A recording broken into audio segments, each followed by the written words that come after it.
right now, um, and uh, and hand you over to the man who needs no introduction because he's already one of us, Rabbinic pastor David Daniel Klipper, who he and I were met in the the Davin and Leadership Training Institute, the third cohort of that, and quickly became good friends. Didi, Yes, all yours. thank you.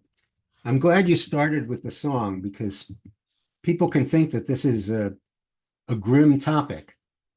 But in fact, my intention and hope at least is that when we're finished, you will feel better about yourself and more hopeful about your life. So we'll see if I can live up to that or if you can live up to that. So we are, as we all know, coming to the high holidays, and they focus a lot on forgiveness. Forgiveness of others, being forgiven by others. Sometimes we ask for forgiveness. Sometimes others ask us for forgiveness. Sometimes we give forgiveness without even being asked. But there's one kind of forgiveness that really doesn't get discussed, which I think is the most important one, and for some people, the most difficult one of all. And that's forgiveness of self. So before I get into the body of this talk, I'm going to conduct a very quick raise your hand survey. So regarding forgiveness, imagine that there are four quartiles: easy, medium, hard, very hard to impossible. So show of hands, regarding forgiving others, raise your hand if you're in quartile 1, where it's easy, 2, where it's medium. Okay, looks like about 4 or 5 there. 3, where it's hard. Another 4 or 5, and very hard to impossible. Nobody. So we're grouped right in the middle, which is what any statistician would confidently predict. Okay, now, same question, except we're talking about forgiving yourself. So show of hands, how many of you find forgiving yourself easy? Medium, hard, very hard to impossible. So how many of you found it more difficult to forgive yourself than to forgive others? Okay. I'm not going to say the election has a result lest somebody, call all the ballots into question, but it seemed to me that more people than not find it harder to forgive themselves than to forgive others. So I also want to talk about, what am I doing up here talking about self-forgiveness? What qualifications do I have? And there was a social psychologist on one of the podcasts I listened to, and she was talking about how every psychologist picks research that has to do with what they're worried about or what they think they need to fix themselves. And apparently the joke is that it should be called me search rather than research, because that's really what it's about. It's me searching. Certainly true for me, talking about self-forgiveness. I'm just going to move this over a little bit. I have had many opportunities to practice self-forgiveness. Let's just put it that way. And often not with great success. And we'll talk about that a little bit later. So what do some other people say about the importance of self-forgiveness? There's a pretty well-known Zen teacher named Charlotte Yoko Beck. She said, our capacity to know joy is directly related to our capacity to forgive. Our capacity to know joy is directly related to our capacity to forgive. Don't push anyone, including yourself, out of your heart. Don't push anyone, including yourself, out of your heart. Donna Faulds, poet, has this to say: do you value your reasons for staying small more than the light shining through the open door? Forgive yourself.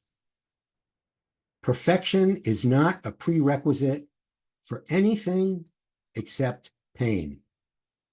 Please, oh please, don't continue to believe in your stories of separation and failure. This is the day of your awakening.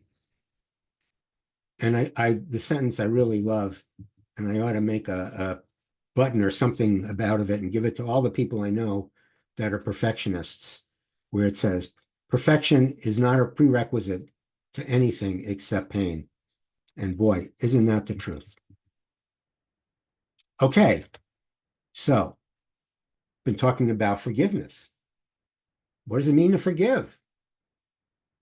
My favorite definition was said by Lily Tomlin. I don't know if she created it, but she said, forgiveness means giving up all hope of a better past.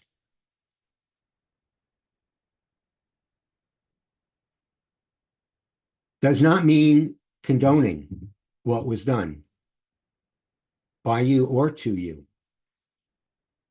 It does not mean labeling negative or inappropriate behavior as positive or appropriate. What it does mean is acceptance. What happened is what happened. I may not like what happened, but I accept that it did. I stop hoping that it didn't happen, justifying why it did happen, resenting that it happened. And with regard to self-forgiveness, this can be the most difficult part of all. I stop judging myself for what happened. I was talking to a friend of mine today, and in the concept of the discussion, he said a line that I really liked, which is that self-forgiveness is the antithesis to shame. And I think it's the antidote to shame. You can't have shame and self-forgiveness in the same heart. I don't believe.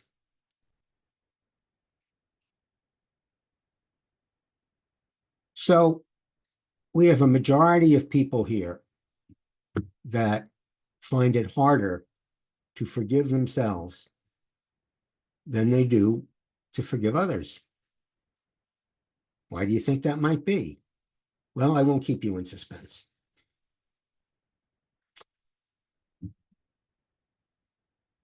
Talking about self-blame, self-criticism, self-hatred, and shame, they are all products of our culture. And they are not accidental products. They're not like side effects of a drug you take to do something else. They're pretty deliberate. Our culture is riddled with the sense that we are unworthy and self-blame. What's the fundamental mythos of our society? Doesn't really come from Judaism, although it comes from our Bible. But the interpretation was more done by other folks. But it's the doctrine of original sin. And even people who never heard of it, who have no idea what it's about, it doesn't matter. The whole society is constructed around the conviction that deep down at bottom, there's something wrong with us. And that something wrong with us needs to be fixed. And that the thing that will fix us is not within ourselves, but it is outside of ourselves. And I say that's a lie. I say that that is not true. And I think the delusion that what's outside of us will fix us is responsible for a huge proportion of human suffering. And anyone who looks at this world with clear eyes can see beyond a shadow of a doubt that there is an immense amount of human suffering in this world.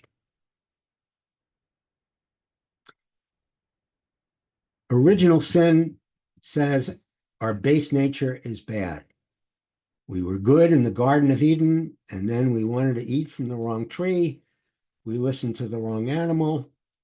Some people say we listened to the wrong gender. I don't hold with that. Actually, I don't hold with any of the story, but I particularly don't hold with that part of it. And therefore, we get kicked out of the garden, and it's because we're bad, and that's why we have to work hard to make our bread and suffer and have difficulty in life. And we can't avoid picking up that conviction, that conception, any more than we can avoid, unfortunately, picking up racist conceptions, which tests have shown are permeate the entire population, including African Americans. Not consciously, not something they desire. It's just like rain. If you're standing under the rain, under the sky, and it's raining, you're going to get wet, even if you think you want to stay dry. Almost every advertisement that you see, you hear, you read, tells you that you are not enough. And what you need to be happy is whatever product or whatever service they happen to be advertising. Just from recent commercials I have seen from watching the Olympics. With the right car, you and your happy family will go on wonderful trips in the wilderness. Any of you that have brought up little kids and long car rides in the wilderness will understand that wonderful is not the first word that is used to describe them. Drink the right beer, and you will have a wonderful time with a group of beautiful looking people who adore being with you, and you'll all be laughing. Many of you know that I'm a sober alcoholic, and I haven't had a drink for over 47 years, but my memory of being that age and drinking a bunch of beer with a bunch of people, beautiful would not be the first word that would be used to describe us, even though there's a country song that says she's looking better every beer, but not from the outside. So that's another example. We're not enough. How many of us walk around with, fashion model, good-looking people laughing and joking and, slapping our shoulders everywhere we are, anywhere we go? None of us. Use the right skincare product, and you will be so beautiful and you will be so attractive. And of course, by definition, in ways that you are not now. The right pair of glasses will make you cool. And this one which I really like because it was the most over the top, which is that that the right snack food will turn your backyard into this amazing party with things, rockets going up in the air filled with snacks and coming down, and people tossing cases of chips to each other. And, there's salsa and this and that everywhere. And the whole neighborhood comes out.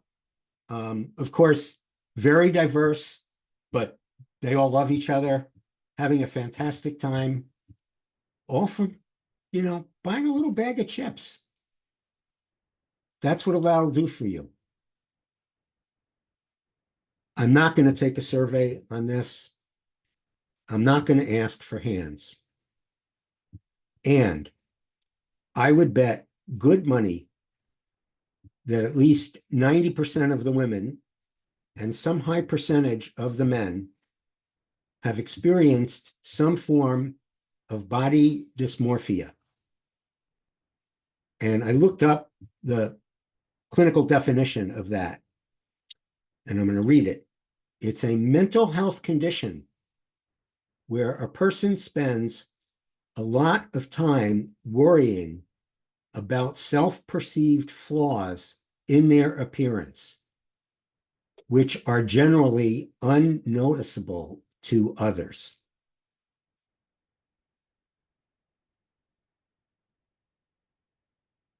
No, not only women. Devore wrote only women in the chat. Not only women, but it's been studied more for women than with men. So there's better statistics about it, or at least that I was able to locate. And also, I've been married for a long time. I see it. And I've seen it in people that, nobody else thinks there's anything wrong with their looks.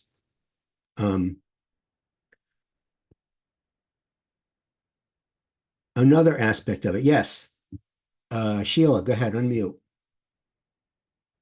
Hi, good evening. It's great to be here.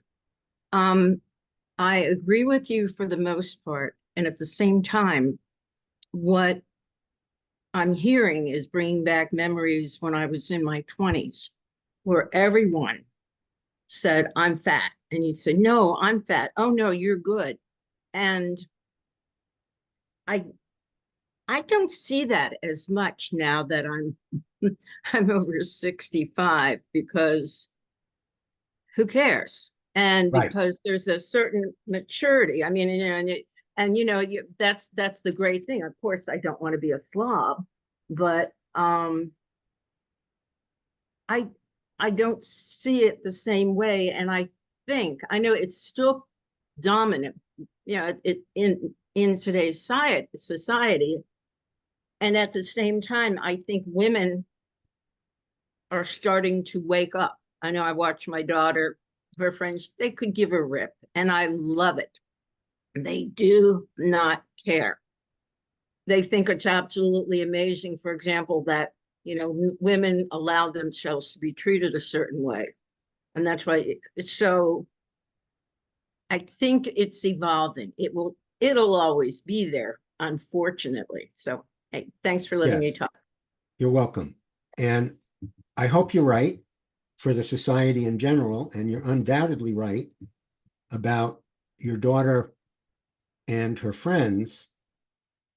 And that doesn't mean that society isn't trying to inculcate that self-perception as hard as it can. I once went to a workshop on addiction, and this was a workshop on compulsive overeating. And there's apparently a scale that these scientists use where 14 is anorectic to the point where death is, really a possibility. Like you don't get any lower than 14. And I don't know what the high number was, 28 or something. And that most people are, 17, 18. Fashion models on average are 14 and a half. So they're clinically anorectic, and they're just one half a level above being so anorectic that their lives are in danger. That's not accidental. Who can compare with that? Who can live down to that? Another example,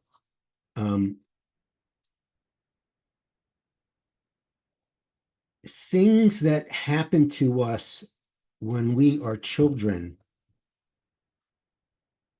often become incorporated into our own personal narrative of us being at fault. Sexually abused children blame themselves. I must have done something to provoke it. I must have done something wrong. Children of divorced parents generally blame themselves. I was one of them, despite being told over and over again by both parents that it had nothing to do with me. It wasn't a conscious thought process. It was an unconscious thought process. And I think it came about because, I'm just speaking for myself here, that the reality of my parents separating and the reality of me being left with my mother with no one to protect me was so scary and so overwhelming that at least if it was my fault, I could feel like I had some semblance of control, as opposed to I'm living in a perfectly random world and my life can just get upended like that with no warning, which of course is the world we live in, all of us, but we pretend. So hopefully I've made the point without beating it over your heads with a mallet. Self-blame is endemic in our culture. And the problem with that is that this leads to shame. There are different definitions of shame. Some people talk about healthy shame and unhealthy shame. A pretty well-known social scientist who's written a lot of wonderful and popular books named Brene Brown has a very simple separation. Guilt is feeling badly over things you've done. I've done bad things. Shame is about feeling badly about who you are. I am a bad person. It's a good thing that animals can't feel a sense of shame. I saw a cartoon where two dogs were meeting each other, and one dog was saying, "My name's Bad Dog, don't do that. What's yours?" But when our kids were growing up, we tried so hard to never criticize them and so that they had been bad, but that what they had done had been bad. And we weren't perfect at it. But we tried to maintain that distinction. Shame is corrosive. It eats us alive.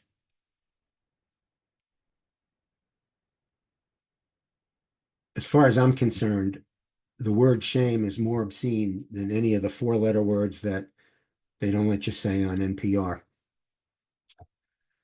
So I have a few points about shame and why I think it's invalid as a human emotion. Sorry. Story.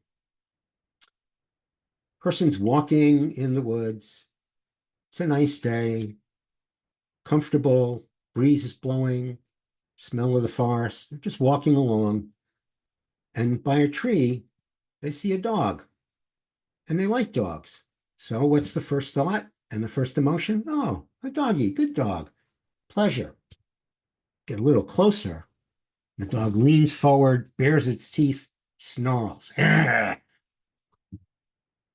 Good dog just went away. Now it's definitely bad dog.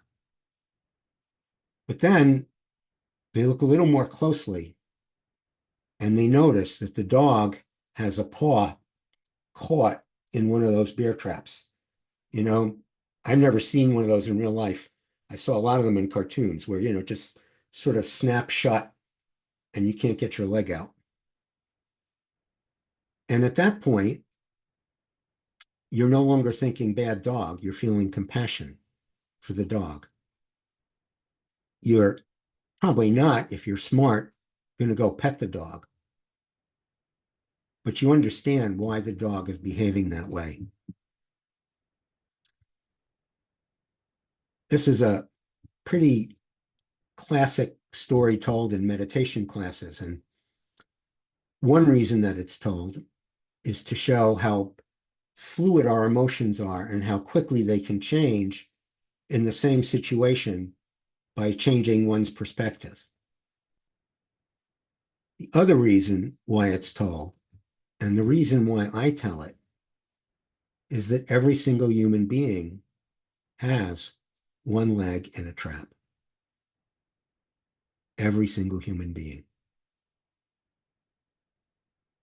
We may pretend we don't. We may not even know that we do. We may think that our limp is the right way to walk. But we all have a foot caught in the trap. And when we can truly realize that, not just about other people, but about ourselves as well, our hearts begin to soften. Next, shame is a false perception of who we are. It is telling us a story, and the story it's not true. As we proved earlier, most of us find it easier to forgive others than to forgive ourselves.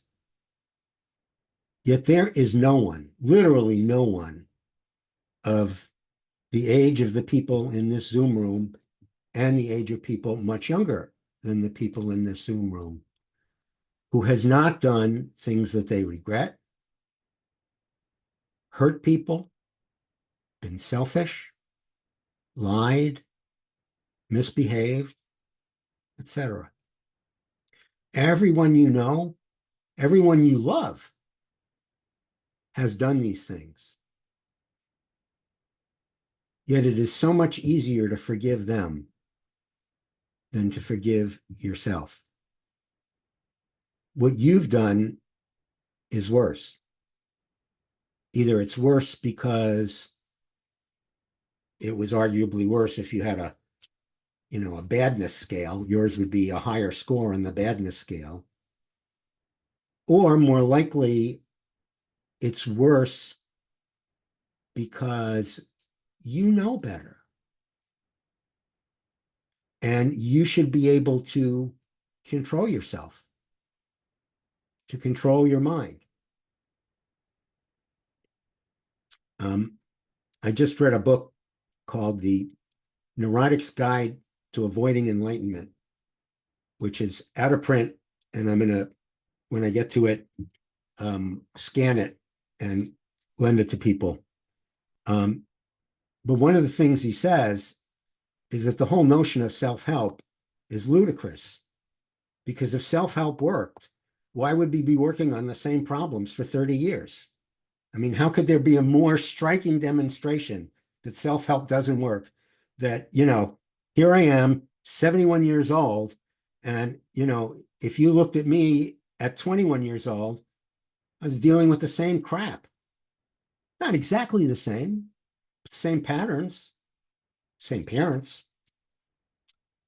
So we think other people deserve forgiveness, but we don't. And there's also a certain negative grandiosity about that.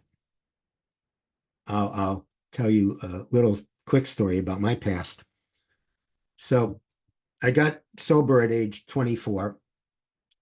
And since in the 12-step world, it's against the traditions to identify yourself as being part of a specific 12-step program, I'm just going to say I was in the beverage program. And I had a sponsor in the beverage program. And after he had known me for about 2 or 3 months, he said, "You hate yourself more than anyone I've ever met in my entire life." And I had such negative grandiosity that I thought it was a compliment. I honestly didn't realize that that was a pretty sad, tragic statement. I didn't get it. So why is it so hard?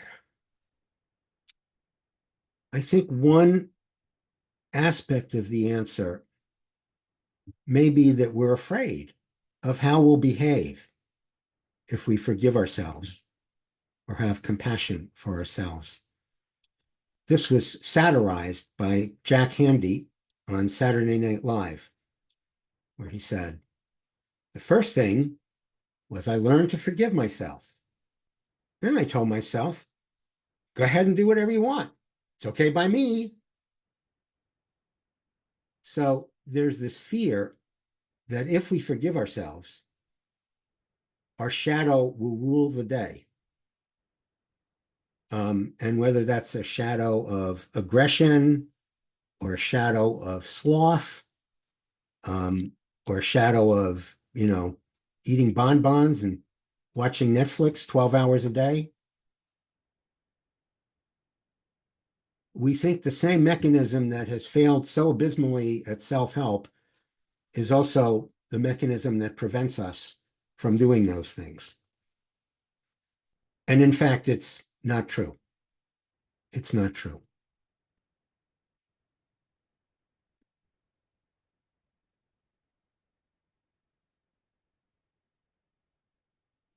We don't forgive ourselves because maybe God doesn't forgive us or wouldn't forgive us. Or, if they only knew who I was. So I was just at this meditation retreat, and one of the teachers, Joanna Katz, said that there is a pasuk in the Talmud. She didn't cite which one, so I don't know what it is, but that stated that when Moshe talked to God after the incident of the golden calf, Moshe asked God to forgive the Israelites. And God says, Vayomer Adonai salachti ki devarecha. I forgive as you asked. But Moshe, with cause, is worried about future sins, that God won't forgive the people. And God says, anytime that the Israelite people sin, just remember the list of God's characteristics that we will be chanting fairly soon on the high holidays. Adonai, Adonai, El Rachum Vechanun. Not the world's greatest singer, but Erech Apayim V'Rav Chesed V'Emet. Notzer Chesed LaAlefim, Nosei Avon V'Fesha V'Hata V'Nakei. You should have seen what autocorrect did to that when I tried to type it.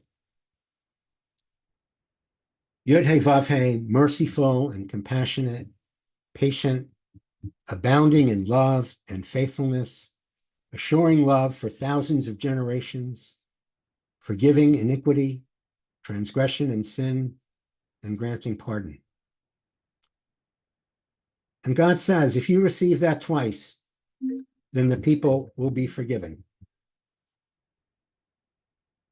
which is pretty cool. I personally am not necessarily one to generally believe in a personalized God that's, watching everything I do and is concerned with everything I do. But I believe with all of my heart that to the extent there is a personalized God, God is avidly, eagerly waiting to forgive you without a doubt, without a moment of hesitation. All you need to do is ask. You don't need to remember the 13 characteristics. If God is totally ready and eager to forgive you, what does that say about you if you won't forgive yourself? Seems like that same negative grandiosity to me.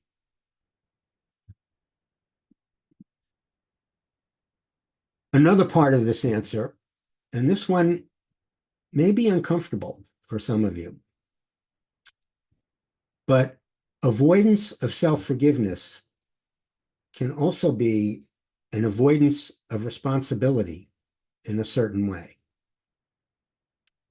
Well, I'm just a rotten person, or I'm an addict, or I have degenerate morals, or my parents always told me I was worthless, or.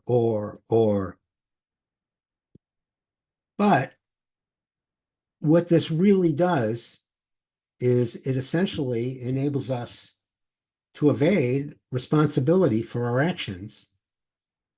And it's sneaky as well, because we're so busy, whipping ourselves,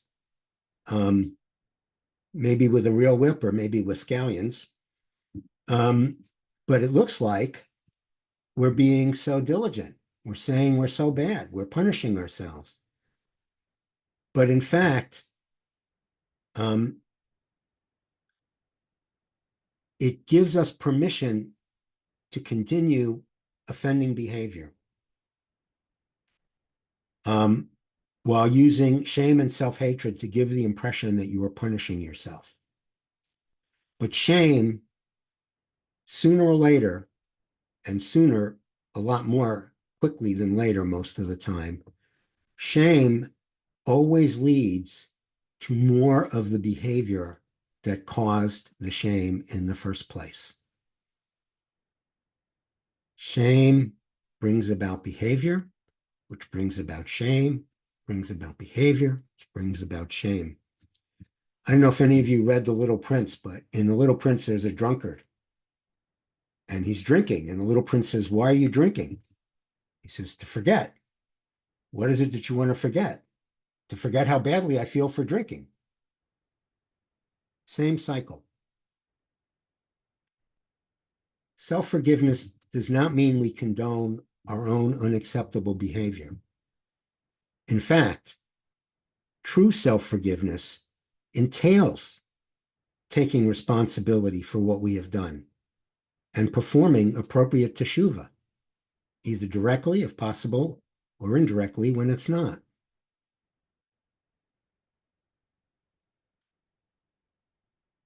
When we truly can self-forgive and self-accept, then we are standing in the world on our own 2 feet. We are looking at the world with clear eyes. And when we look at the world with clear eyes, we see a very simple truth, which is if you make a mess, you clean it up. If you're 2 years old and you knock over a glass of milk, nobody expects you to climb down from your high chair, climb up a ladder, get some paper towels, climb down the ladder, wipe up the milk, and throw the paper towels away.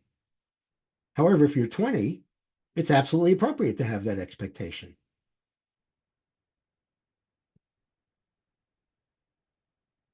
When you can forgive yourself and accept yourself, you're going to naturally want to clean up your messes because it's consistent with who you are and who you want to be and your own integrity.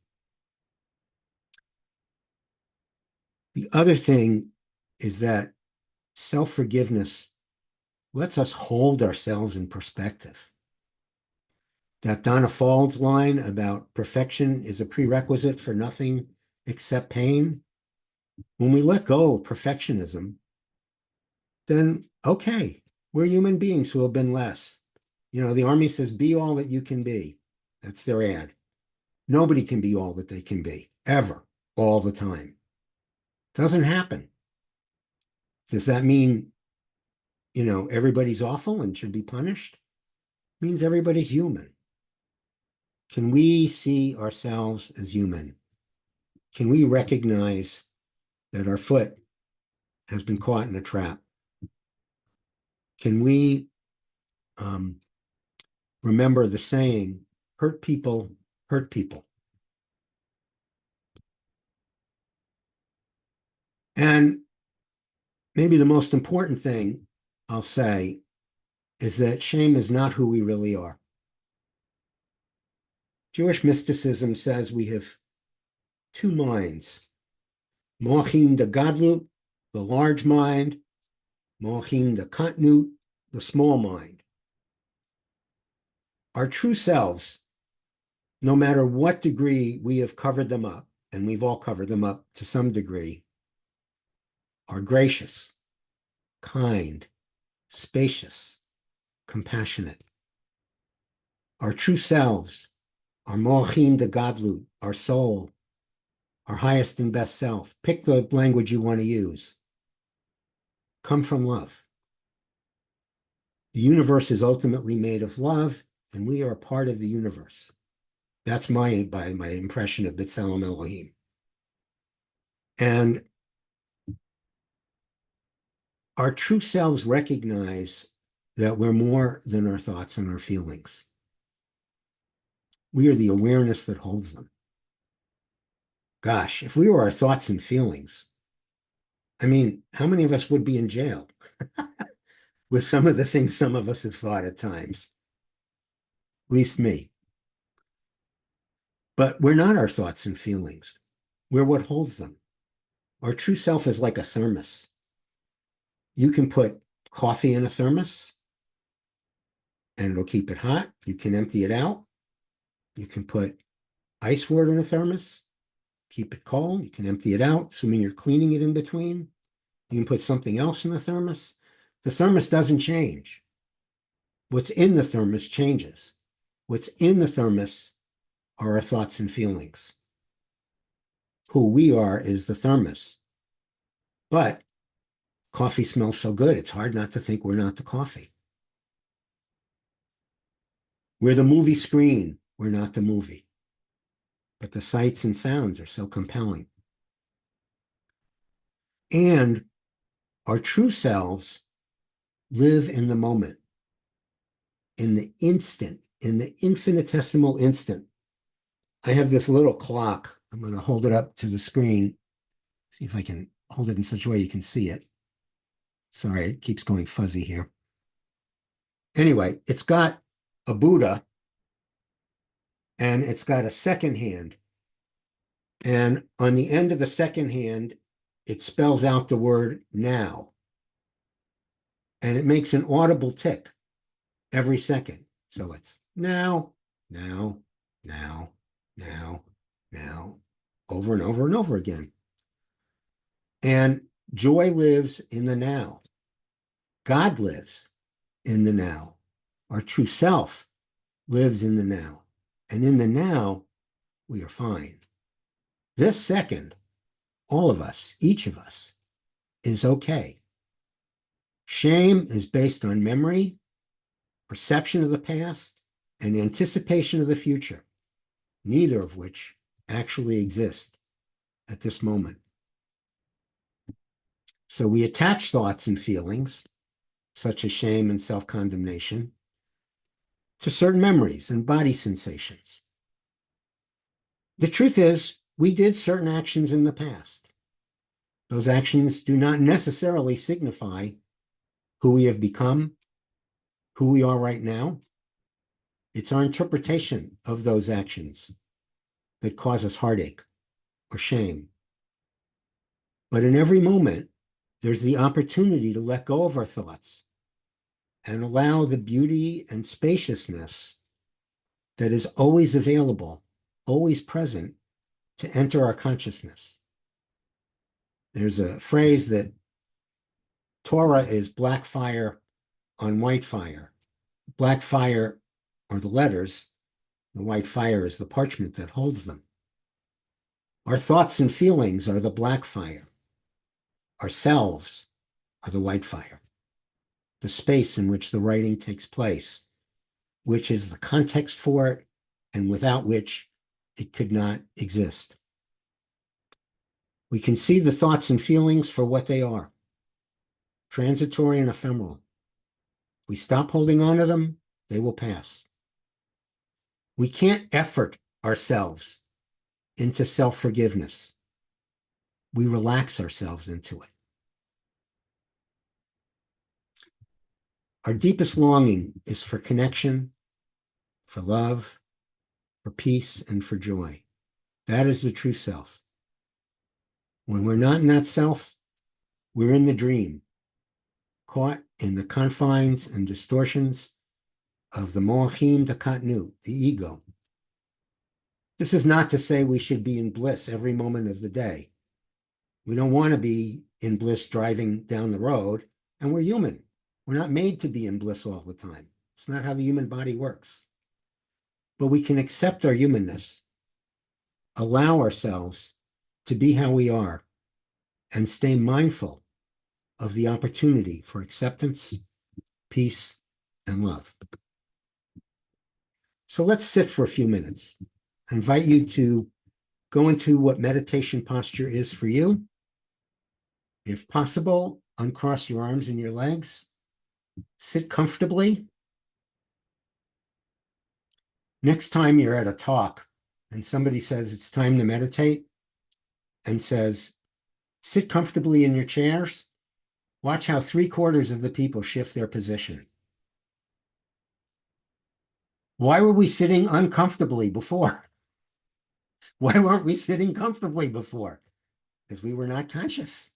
We were not aware until somebody pointed out, be comfortable. So be comfortable. Don't be stiff. If it feels safe for you to close your eyes, please do. For some people, it doesn't feel safe. So for those of you, close your eyes kind of halfway so you can see, but things are a little blurry and you're not really distracted. There's so many things in your visual field at any moment that you can use to distract yourself. And the point is to not have those things in your visual field. So take 3 slow, deep, mindful breaths in and out of your nose, if possible, at your own pace. And I'll do it too.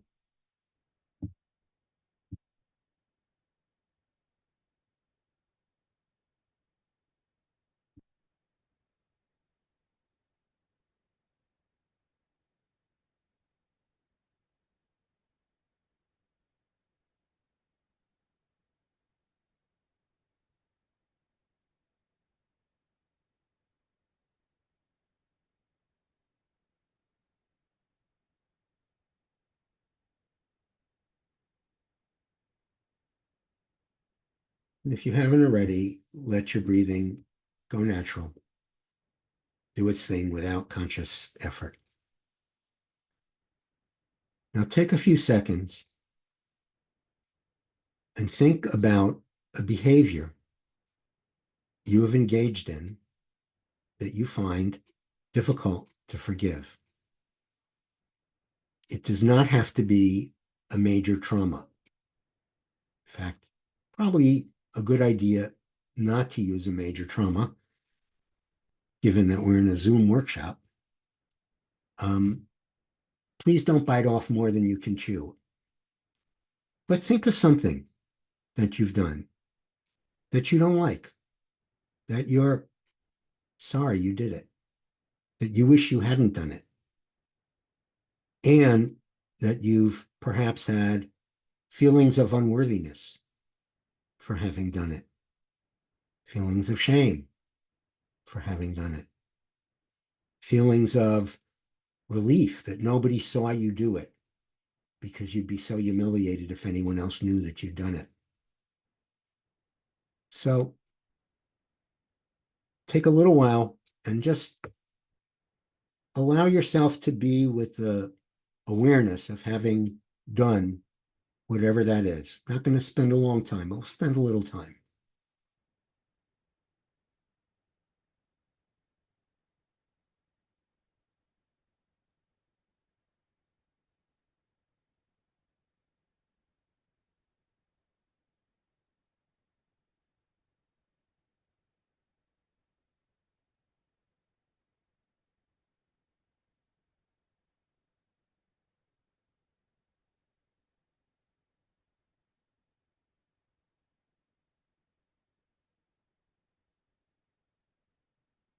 So as you're turning your attention on your memory, and it is just a memory, on your memory of this behavior,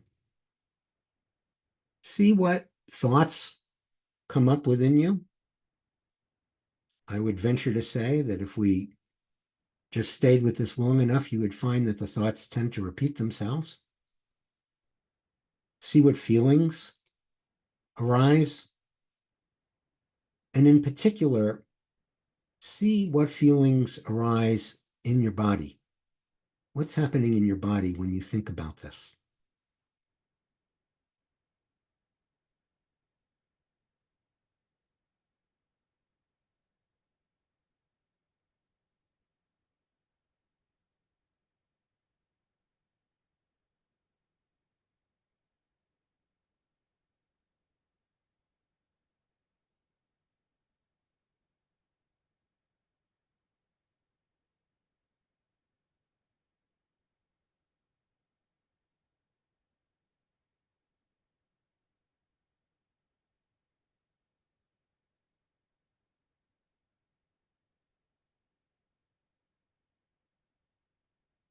Some perceptions that people sometimes report, not to put words or thoughts in your mouth. Some people feel kind of burning in their chest. Some people feel their stomach tighten. Some people feel their neck get very tense. It's all kinds of different feelings. Some people feel like there's a sort of noxious lump within their belly. See what it is for you when you think of this behavior.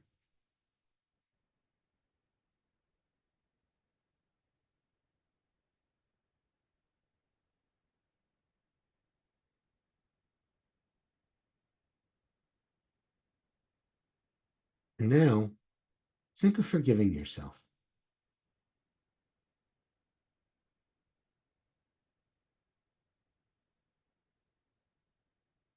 Say to yourself, I forgive you. I'd say, I forgive you, David Danielle. You would say, I forgive you, your name, for what you did or said or thought. I forgive you. Say that a few times.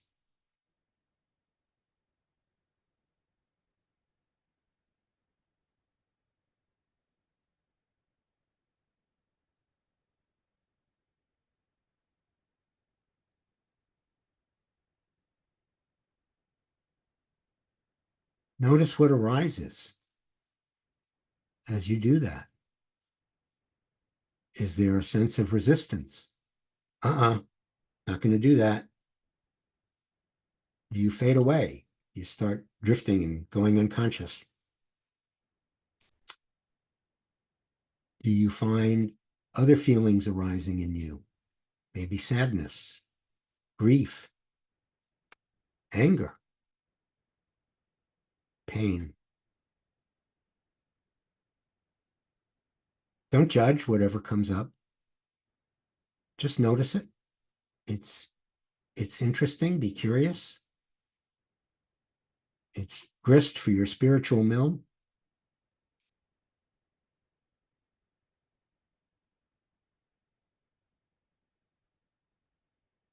I'm going to give you a little bit of time so you can meditate about this. And if you want to take a few notes because something's coming up that you want to remember, that's fine.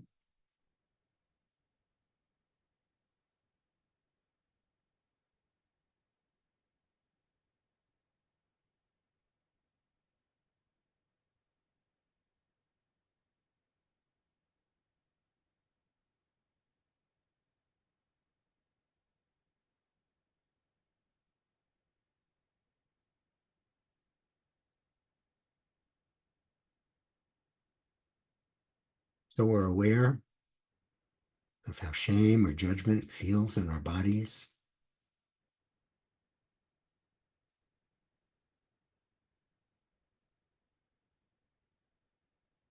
And we're aware of what rises to the surface when we forgive ourselves.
Sometimes we find that these feelings of self-blame have been a buffer. They've been protecting ourselves. There's something we haven't wanted to feel. And so by blaming ourselves, even by hating ourselves, we avoid feeling something.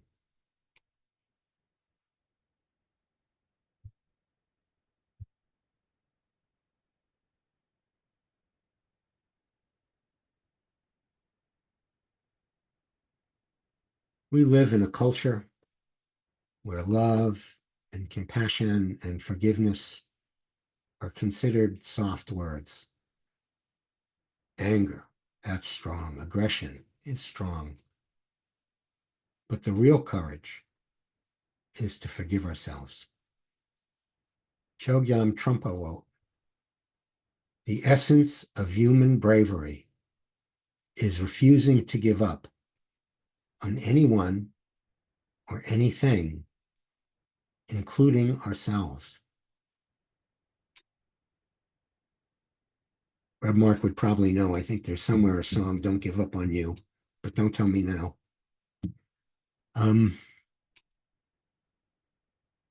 This is a practice. We've spent years proving certain patterns in our brain with our neurons. And a theme of neuroscience is that neurons that fire together wire together. And what that really means is that once they wire together, the electrical signal goes through them much faster. So it's like if you've got a hill and it's been raining a lot, after a while, there are certain ruts that have been carved into the hill by the water. And the water is going to tend to go in the ruts. And when it does go into the ruts, it's going to go much faster than when it's on the grass and it's being slowed down. And it causes much more damage.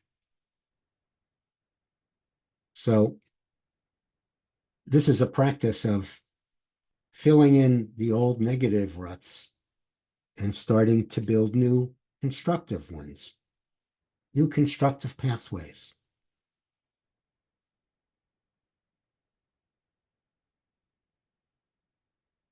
I heard a spiritual teacher say, I think that was also at the meditation retreat, I think it was Norman Fisher, but I'm not positive, that we get B'Tselem Elohim backwards. That we know what it means, but what we really do is we create God in our image. And what this does is it produces a really small God. But if we can remember that we are created in the image of God, that means we are much larger than we give ourselves credit for. That means we have the same capacity for unconditional love, the same capacity for forgiveness, the same ability to be fully present in every moment. What's God's name? Ahiyah, Asher Ahiyah, I am as I will be, as I am. We have that, as does the Holy One. We can embody the 13 aspects of God in the Adonai, Adonai chant. We can look at ourselves from that perspective. Look at ourselves through God's eyes. If you don't believe in God, make up one and look at yourself through that imaginary God's eyes. I worked with a rabbi who was a spiritual directee of mine for many years, and he didn't believe in a personalized God at all. And so it was one of our jokes. I'd say, okay, if you looked at yourself through the eyes of the God that you don't believe in, what would you see? Look through yourself through those eyes, through God's eyes of loving kindness. And if you do, you will see that everything that ever happened, everything we ever did, was needed to get us to be exactly who we are right now, in this place, in this moment.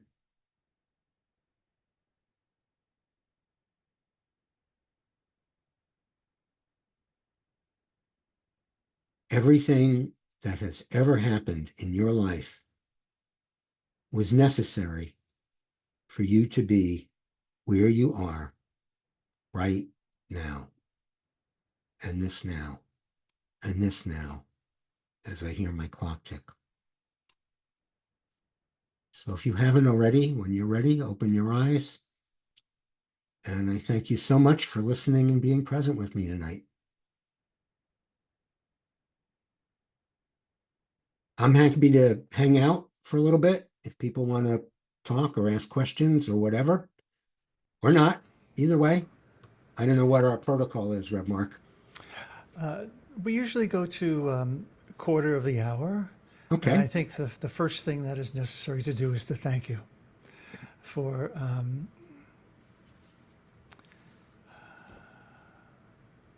opening and creating the space to allow us to see our true selves. Some of us are familiar with the book A Walk in the Physical by Christian McBride. And he talks about all the time about the essential nature of us being joy and love, and that we live in fear of experiencing that part of ourselves, and that life basically conspires us to not be able to see behind the veil.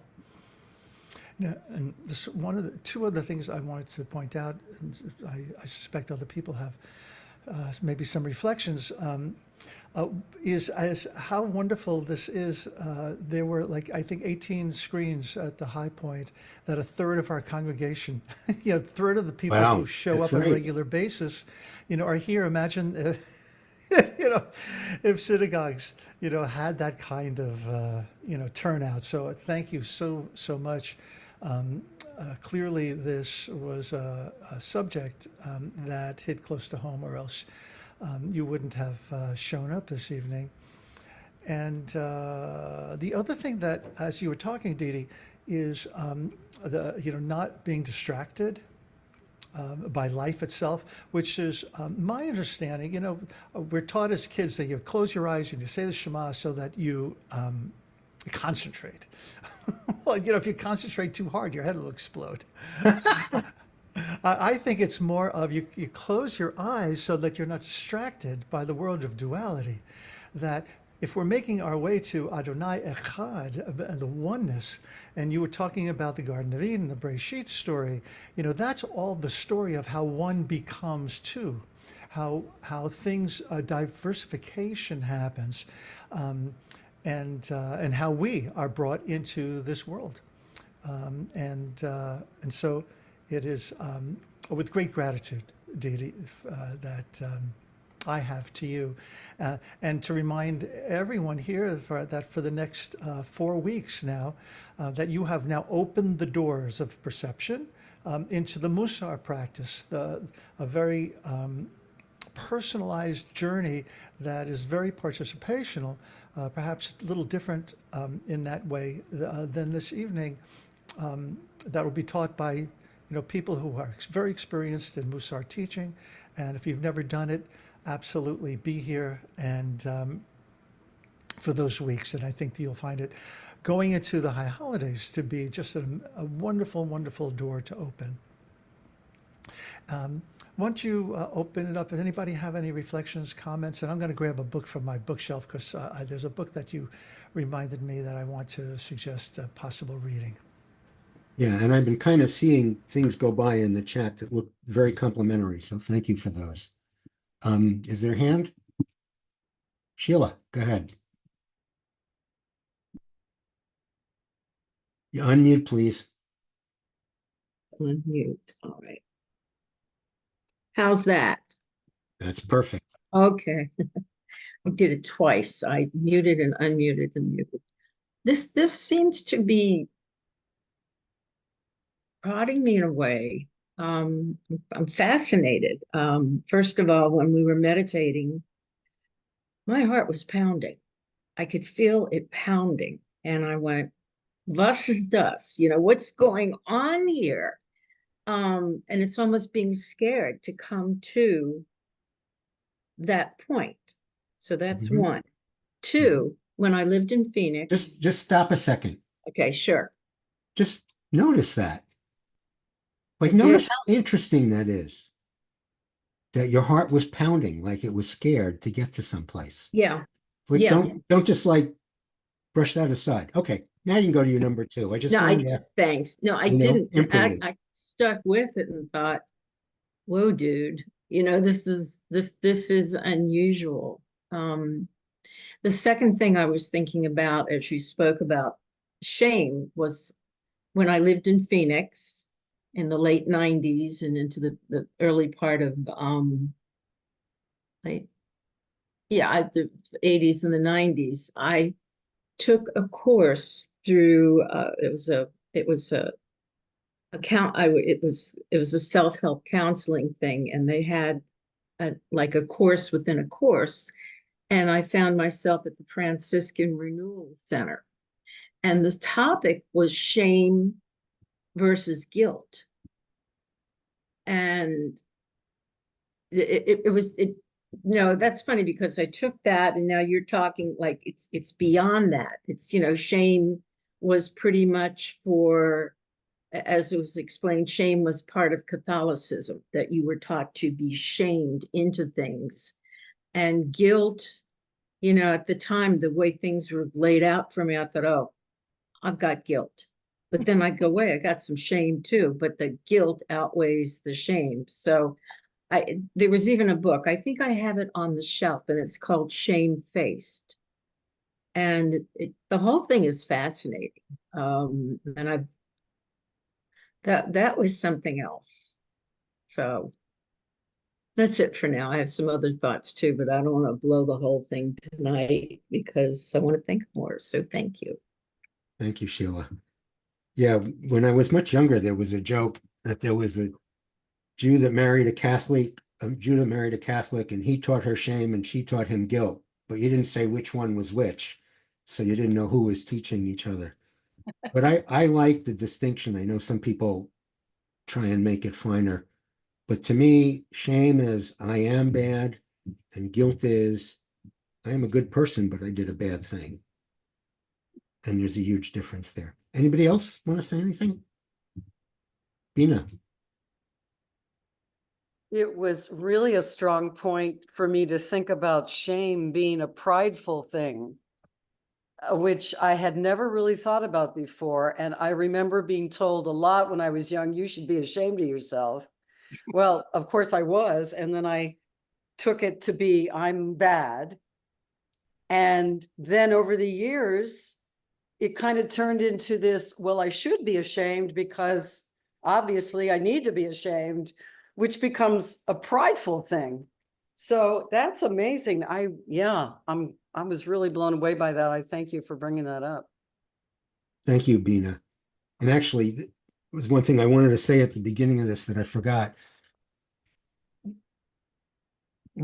As we go through this period and Elul and the high holidays, we're trying to talk about deep spiritual things.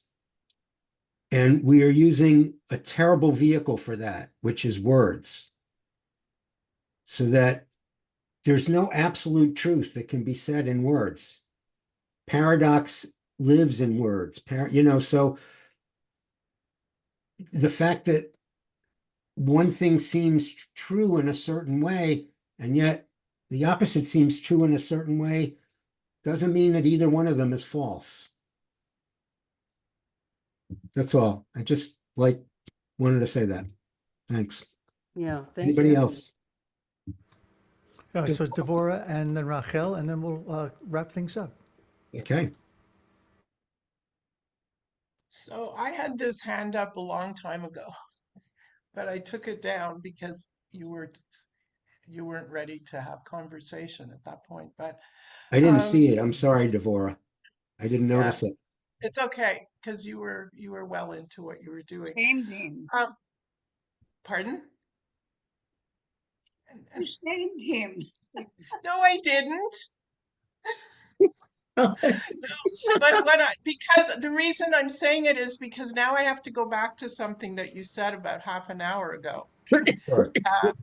Because you said something about, here we are at this point in our life and we're still dealing with shame and guilt and all of these things and what's happening. And so I'm paraphrasing what you said, obviously.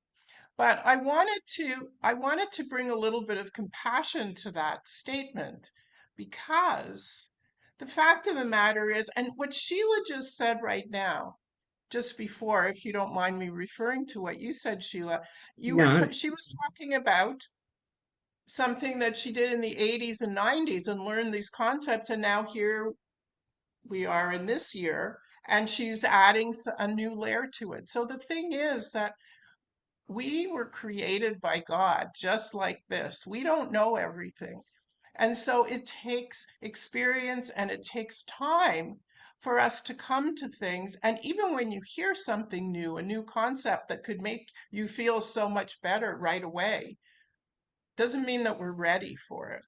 And so it's like these progressive circles we keep going in and we keep moving in I had a holistic nutritional consulting business, and I called it Healthy Directions. And I feel that when I chose it as being about nutrition, it's for everything. As long as you keep moving in healthy directions, keep bringing new things in and being open to change, then some of these things become less and less and turn around. It's just some of it is attitude and some of it is just time and what we're exposed to and how we get to it and many other things too, because of course we have resistance and all these other things. But I just wanted to add that part that we need to be compassionate with ourselves. Absolutely. Absolutely. And if my talking about the fact that we are still dealing with these things after so many years induced a sense of shame. Oh, there must be something wrong with me. I'm X years old and I'm still thinking about this. That was not my intention, and I retract anything I could have said that would have done that. I wasn't implying And I that. didn't feel shamed by you, by the way. Thank you. You're welcome. Rachel, Rachel? you get the last word here. Where you But- got your clock? Where did you get your clock? Oh, my wife got it somewhere years and years ago, Oh, and I recently went looking on the internet for it, and I could not find it anywhere. I love it.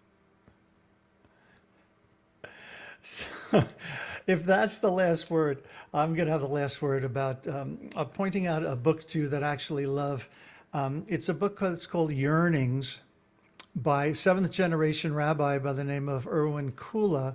It's subtitled Embracing the Sacred Messiness of Life, which this afternoon in our meditation, I made the comment that I'm a Messianic Jew, Messy. INIC, in that, all of life is very messy and things happen, and we constantly are trying to find our way out of the thickets and to see the light and live in that light. And Dee Dee, I think I speak for everyone in saying that we're all taking away a little kernel of that scythe, that holy sacred scythe that we need to cut away the brush to be able to not only see what's outside, but to see what's inside myself. And being jet lagged the way that I am, I could not have said that better myself. So, Well, if I can have a last word, absolutely. I just want to say, I hope Please. that all of you just treat yourself with a little more kindness and a little more compassion. Amen v'amen. Laila Tov, thank you everyone Laila for Tov. your presence sweet this night. evening. Good night.